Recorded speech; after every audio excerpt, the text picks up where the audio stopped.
Esmu Ivars Tolmans, gastroenterologs. Pastāstīšu jums par endoskopiskās sonogrāfijas nozīmi gremošanas sistēmas diagnostikā un ārstēšanā. Tā ir tāda īpaša metode, kur sevi apvieno endoskopiju un ultrasonogrāfiju. Un šīs procedūras laikā mēs varam novērtēt ne tikai vizuāli gremošanas sistēmu, bet arī paskatīties dziļumā ar ultraskaņas metodi.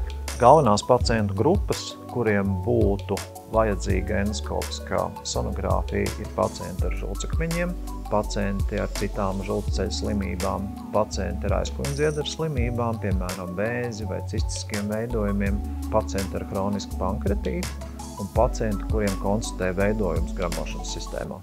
Šīs metodes galvenās pielietošanas jomas – visa žultsceļa patoloģija, kas ietver sevi žultspūšli, žultsvadus, aknu, arī aizkuņdziedzeri un arī dažādas veidojumus, kas atrodas gremošanas sistēmā. Tātad vēlreiz mums ir iespējams apskatīt veidojumu no ārpuses un arī vienlaikus ieslēgt ultrasonogrāfiju un novērtēt viņu šķērsgriezumā. Vēl viena liela endoskopiskās ultrasonogrāfijas priekšrocība ir tā, ka viņa var papildināt tādus svarīgus tehnoloģijas kā endoskopiskā retrogrādā holangiopankreatogrāfija, arī dažādas ķirurģiskas metodas. Un endoskopiskā sonogrāfija ir viena no nākotnes tehnoloģijām, kas ļoti attīstīsies gastroenteroloģijā. Endoskopisko sonogrāfiju neizmanto vispārējai diagnostikai vai sākotnējai diagnostikai un skrīningam.